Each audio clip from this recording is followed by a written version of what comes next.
ನಮಸ್ಕಾರ ವೀಕ್ಷಕರೇ. ಕರ್ನಾಟಕ ರಾಜಕೀಯದಲ್ಲಿ ಈಗ ದಾವಣಗೆರೆ ದಂಗಲ್ ಶುರುವಾಗಿದೆ. ದಾವಣಗೆರೆ ಉಪಚುನಾವಣೆಯ ಫಲಿತಾಂಶ ಏನಾಗುತ್ತೋ ಗೊತ್ತಿಲ್ಲ. ಆದರೆ ಕಾಂಗ್ರೆಸ್ನಲ್ಲಿ ಮಾತ್ರ ಅಲ್ಪಸಂಖ್ಯಾತ ನಾಯಕರ ವಿಕೆಟ್ಗಳು ಸರಣಿಯಾಗಿ ಉರುಳುತ್ತಿವೆ. ಅಬ್ದುಲ್ ಜಬ್ಬಾರ್ ಆಯಿತು, ನಸೀರ್ ಅಹಮದ್ ಆಯಿತು. ಈಗ ಹೈಕಮಾಂಡ್ ಟಾರ್ಗೆಟ್ನಲ್ಲಿ ಇರೋದು ಸ್ವತಃ ಸಚಿವ ಜಮೀರ್ ಅಹಮದ್ ಖಾನ್. ಒಂದೆಡೆ ಸಿದ್ದರಾಮಯ್ಯನವರ ಕೆಂಗಣ್ಣು, ಮತ್ತೊಂದೆಡೆ ಹಳೆ ಗೆಳೆಯ ಕುಮಾರಸ್ವಾಮಿಯವರ ಓಪನ್ ಆಫರ್. ಹಾಗಾದರೆ ಜಮೀರ್ ಕಾಂಗ್ರೆಸ್ ಬಿಡ್ತಾರಾ? ಜೆಡಿಎಸ್ ಜತೆ ನಡೆದಿದೆ ಎನ್ನಲಾದ ಆ ಸೀಕ್ರೆಟ್ ಡೀಲ್ ಏನು? ಇವತ್ತಿನ ಸ್ಪೆಷಲ್ ರಿಪೋರ್ಟ್ನಲ್ಲಿ ನೋಡಿ. ತಲೆದಂಡದ ಸರಣಿ ಮತ್ತು ಸಿದ್ದರಾಮಯ್ಯ. ದಾವಣಗೆರೆ ದಕ್ಷಿಣ ಕ್ಷೇತ್ರದಲ್ಲಿ ಪಕ್ಷದ ಅಭ್ಯರ್ಥಿ ಪರವಾಗಿ ಕೆಲಸ ಮಾಡಿಲ್ಲ ಅನ್ನೋ ಆರೋಪ ಈಗ ಕಾಂಗ್ರೆಸ್ ನಾಯಕರ ನಿದ್ದೆಗೆಡಿಸಿದೆ. ಹೈಕಮಾಂಡ್ ಉಸ್ತುವಾರಿ ಅಭಿಷೇಕ್ ದತ್ತಾ ಕೊಟ್ಟ ವರದಿ ಕೈ ನಾಯಕರ ಕೈ ಸುಡುತ್ತಿದೆ. ಇದೇ ಕಾರಣಕ್ಕೆ ಸಿಎಂ ಸಿದ್ದರಾಮಯ್ಯ ಅವರು ಜಮೀರ್ ಮೇಲೆ ಸಿಕ್ಕಾಪಟ್ಟೆ ಗರಂ ಆಗಿದ್ದಾರೆ. ಹೈಕಮಾಂಡ್ ಪ್ರಶ್ನೆ ಮಾಡ್ತಾ ಇದೆ, ನೀನೇ ಉತ್ತರ ಕೊಡು ಅಂತ ಸಿಎಂ ಜಮೀರ್ಗೆ ಖಡಕ್ ವಾರ್ನಿಂಗ್ ಕೊಟ್ಟಿದ್ದಾರೆ.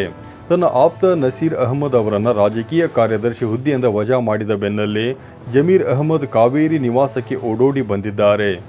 ಅಬ್ದುಲ್ ಜಬ್ಬಾರ್ ಅವರ ರಾಜೀನಾಮೆ ಕೂಡ ಇದೇ ಬಿರುಗಾಳಿಯ ಒಂದು ಭಾಗ. ಜಮೀರ್ ಸಮಜಾಯಿಷಿ ಮತ್ತು ಕೇರಳ ಕನೆಕ್ಷನ್. ಆದರೆ ಜಮೀರ್ ಸುಮ್ಮನೆ ಕೂತಿಲ್ಲ. ನಾನೇಕೆ ಪಕ್ಷ ವಿರೋಧಿ ಕೆಲಸ ಮಾಡಲಿ ಅಂತ ಪ್ರಶ್ನಿಸುತ್ತಿದ್ದಾರೆ.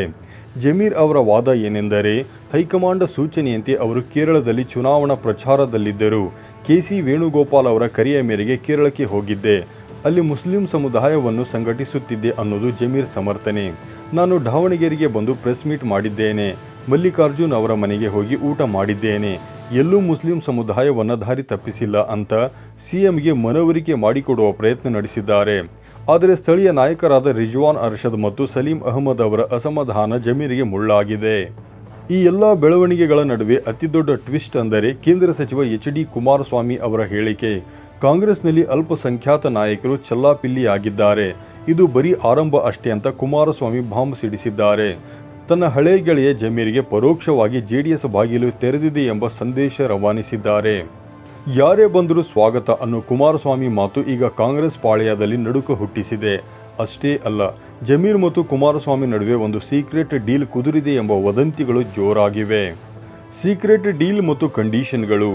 ರಾಜಕೀಯ ವಲಯದಲ್ಲಿ ಕೇಳಿ ಬರುತ್ತಿರುವ ಸುದ್ದಿಯ ಪ್ರಕಾರ ಜಮೀರ್ ಒಂದು ವೇಳೆ ಜೆಡಿಎಸ್ ಸೇರುವುದಾದರೆ ಕೆಲವು ಷರತ್ತುಗಳನ್ನು ಇಟ್ಟಿದ್ದಾರಂತೆ.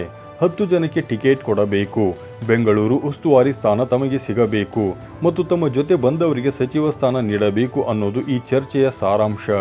ಕುಮಾರಸ್ವಾಮಿ ಅವರು ನೇರವಾಗಿ ಸಂಪರ್ಕಿಸಿಲ್ಲ ಅಂತ ಹೇಳಿದ್ರು, ಒಳಗೊಳಗೆ ಏನೋ ನಡೀತಿದೆ ಅನ್ನೋ ಅನುಮಾನ ಮಾತ್ರ ಜೀವಂತವಾಗಿದೆ. ಕಾಂಗ್ರೆಸ್ನಲ್ಲಿ ತಮಗೆ ಇರಿಸು ಮುರಿಸು ಹೆಚ್ಚಾದರೆ ಜಮೀರ್ ಮತ್ತೆ ದಳದ ಗೂಡಿಗೆ ಸೇರಿದ್ರು ಆಶ್ಚರ್ಯ ಇಲ್ಲ. ಒಟ್ನಲ್ಲಿ ದಾವಣಗೆರೆ ಬೈ ಎಲೆಕ್ಷನ್ ಕಾಂಗ್ರೆಸ್ನ ಅಲ್ಪಸಂಖ್ಯಾತ ಬಣದಲ್ಲಿ ದೊಡ್ಡ ಬಿರುಕು ಮೂಡಿಸಿದೆ. ಇದು ಕೇವಲ ಶಿಸ್ತಿನ ಕ್ರಮವೋ ಅಥವಾ ಜಮೀರ್ ಅವರನ್ನು ರಾಜಕೀಯವಾಗಿ ಮುಗಿಸುವ ಸಂಚು ಎಂಬುದು ಕಾಲವೇ ಉತ್ತರಿಸಬೇಕು. ಸದ್ಯಕ್ಕೆ ಜಮೀರ್ ಮೌನಕ್ಕೆ ಶರಣಾಗಿದ್ದಾರೆ. ಆದರೆ ಈ ಮೌನ ದೊಡ್ಡ ಬಿರುಗಾಳಿಗೆ ಮುನ್ಸೂಚನೆಯಂತೆ ಕಾಣುತ್ತಿದೆ. ನಿಮ್ಮ ಪ್ರಕಾರ ಜಮೀರ್ ಅಹಮದ್ ಕಾಂಗ್ರೆಸ್ ಬಿಟ್ಟು ಜೆಡಿಎಸ್ಗೆ ಹೋಗ್ತಾರಾ? ಕಮೆಂಟ್ ಮಾಡಿ ತಿಳಿಸಿ.